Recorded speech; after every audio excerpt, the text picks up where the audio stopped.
crack portugués del Liverpool y la selección lusa de 28 añitos, Diogo Jota, desafortunadamente, muchachos, ya no está entre nosotros. Ha sido una noticia muy desgarradora su deceso, y en este video, muchachos, honrando su memoria y su gran legado junto al de su hermano André, vamos a hablar del curioso caso de Diogo Jota, muchachos. Vamos a hablar de los inicios de su carrera, vamos a hablar de cómo llegó al Atlético de Madrid sin jugar un solo partido, vamos a hablar de su redención en Inglaterra, vamos a hablar de su llegada al Liverpool y cómo se convirtió en uno de los futbolistas más importantes de los últimos años en Anfield. Y por último, muchachos, vamos a hablar de detalles inéditos, desgarradores y toda la verdad sobre el deceso del crack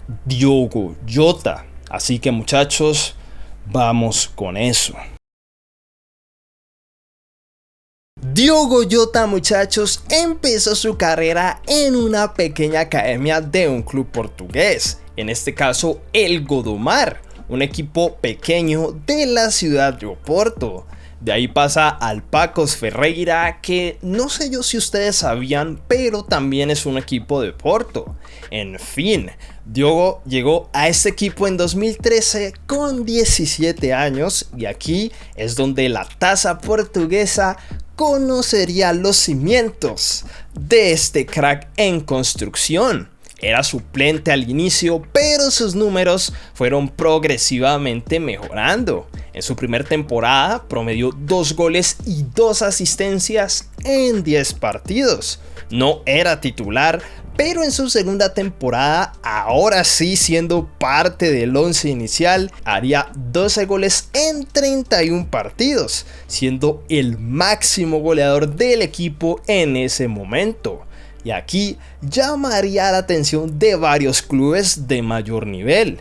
El Paços Ferreira era un equipo de media tabla en Portugal, y siendo una liga que suele exportar bastante talento, Diogo no tardó en ser fichado por el Atlético de Madrid, que pagaron 7 millones de euros por su traspaso para no ponerlo nunca. En ese momento, el equipo de Diego Pablo Simeone apostó por Diogo para ser un potencial revulsivo de una delantera que había fichado también a una promesa colombiana. Hablo de Rafael Santos Borré. De hecho, fueron presentados el mismo día y todo. No sé si lo tenían en cuenta, pero los dos hicieron pretemporada, incluso con el primer equipo. Diogo marcando en un amistoso, por cierto. Pero lo curioso de esto, muchachos, es que nunca jugó un partido oficial con el Atlético de Madrid. En una entrevista con The Athletic, dijo sobre el Atlético que no se arrepentía de haber ido. Abro comillas, no me arrepiento de haber ido al Atlético. Irme era la mejor opción para mi carrera. Cada experiencia te permite desarrollarte y crecer. Cierro comillas. Tenía 20 años en ese momento y decidieron mandarlo seguido de vuelta a su país, pero con el Porto, el equipo más grande de la ciudad que lo vio nacer futbolísticamente. Ahí estaría una sola temporada, donde conocería a un entrenador que más adelante tendría importancia en su carrera. Hablo del calvito Nuno Espíritu Santo. Con Nuno, Diogo no era titular al inicio, pero sí era el hombre 12. Ese jugador que salía desde la banca y ayudaba con contribuciones importantes.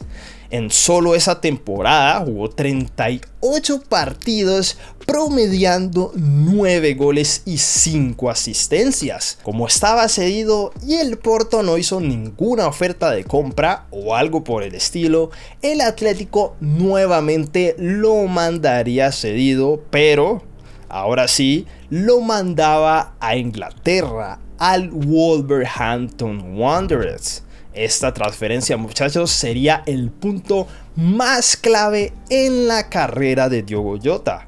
En ese momento los Wolves estaban en Championship y aquí sin lugar a dudas veríamos su ascenso. Pero antes de continuar, muchachos, les pediría que si quieren ayudar a que esta comunidad ascienda como Diogo Jota en los Wolves, se suscribieran, muchachos, por favor al canal en ese botoncito grande de suscripción. Muchachos, me estarían ayudando de una manera espectacular. Y bueno, si le dan me gusta o un no me gusta, si no les está gustando, de verdad, yo no me enojo, la ayuda sería perfecta.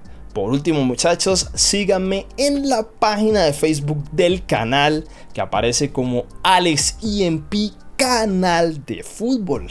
Gracias, muchachos, y sigamos con Diogo Jota. Una de las claves del funcionamiento de Diogo en los Wolves fue que no vino solo.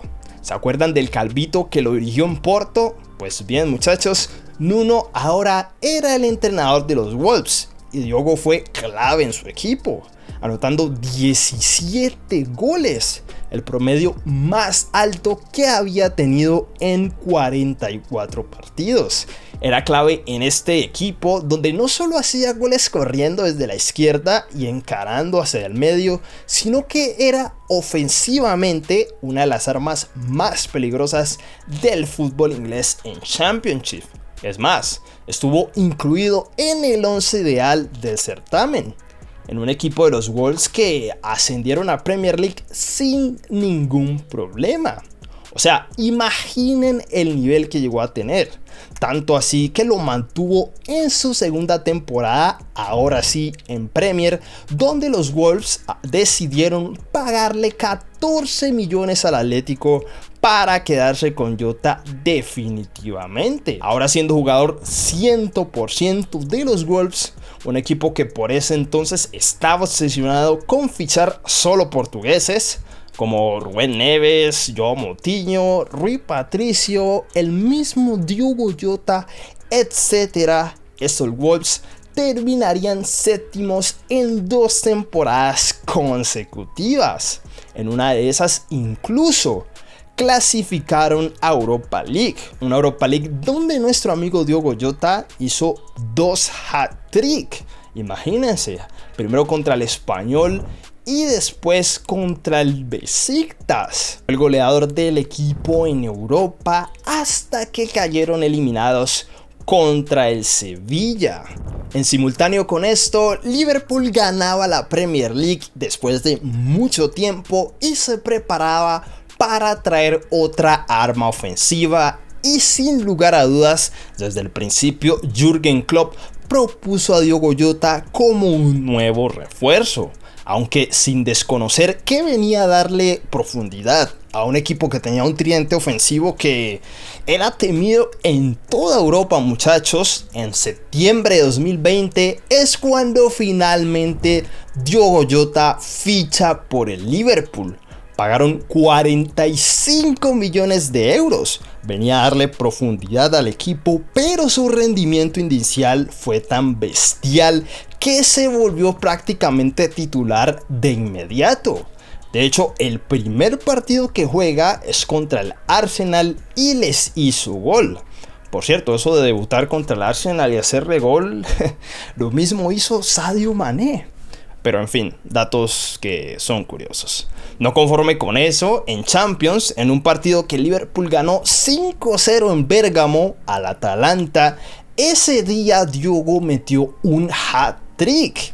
Y la adaptación de Jota a Liverpool fue realmente sencilla, porque si bien en los Wolves y en su carrera había sido usado la mayor parte del tiempo como extremo izquierdo, en Liverpool se acentuó como un jugador un poco más de área y sin tanto recorrido por las bandas, lo cual demuestra la polifuncionalidad que siempre tuvo y la capacidad que tuvo para adaptarse en ese nuevo periodo de su vida.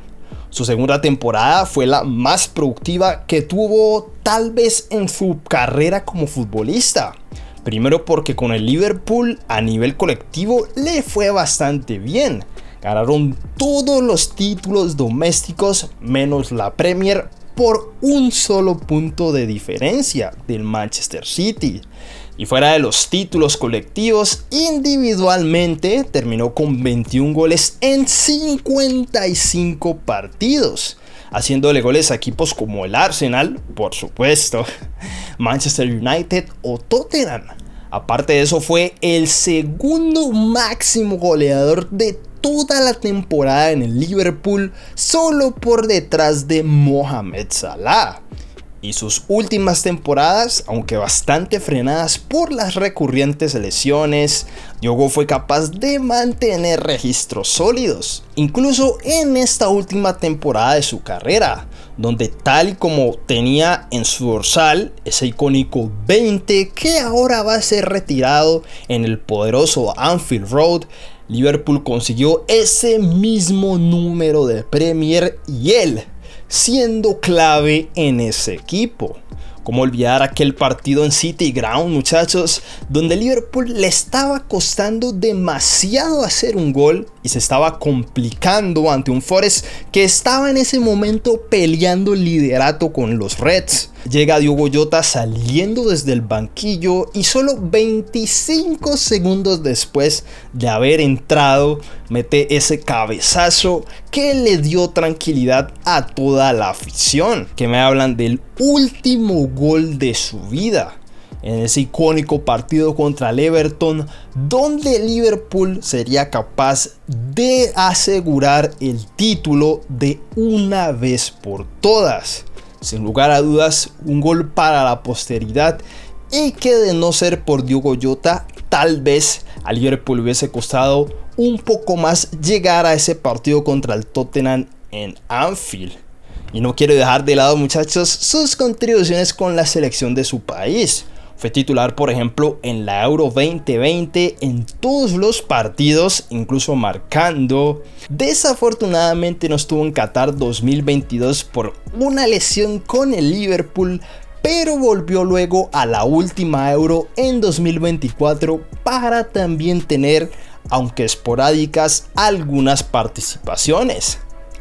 Desafortunadamente, y la vida, siendo como es, Diogo había acabado de celebrar la conquista de la Nations League con Portugal en un partidazo contra España, y la mejor manera de celebrar era casándose con el amor de su vida, la mujer que estuvo ahí siempre con él y con la que compartía 3 hermosos hijos, algunos perritos y también momentos que nunca serán olvidados por ellos. Por unos problemas físicos que venía teniendo, Diogo decidió operarse y para querer adaptarse rápidamente a la nueva temporada con Liverpool, decidió salir desde Portugal hasta Inglaterra. Por temas de prevención, el médico le recomendó no viajar en avión al menos hasta estar al 100%. Es así que entonces Diogo Jota y su hermano Andrés Silva, que quería ir a Inglaterra con él, planearon irse en un Lamborghini Huracán rumbo a su casa en Merseyside. Las temperaturas promedio actualmente en Europa superan los 40 grados en varios países, así que decidieron viajar de noche, sin saber que pasando una vía en Zamora, España, alrededor de las 12:30 de la madrugada, uno de los neumáticos traseros del Lamborghini Huracán se explotaría, haciéndoles perder el control del vehículo, un vehículo que iba en alta velocidad, por cierto, y desafortunadamente terminando con sus vidas. Jota, de 28 años, y Silva, de 25, que también era futbolista en la segunda de Portugal, se fueron de este mundo con un legado bastante memorable para sus familiares, conocidos, para compañeros del deporte y para clubes que hacen todos los honores a 2 vidas que fueron importantes. Y un número 20 en Liverpool que será retirado en el icónico estadio de Anfield Road, donde también muchos hinchas de todo el mundo brindan homenaje a un crack que siempre lo dejó todo por el club y que siempre será recordado en un escenario imborrable.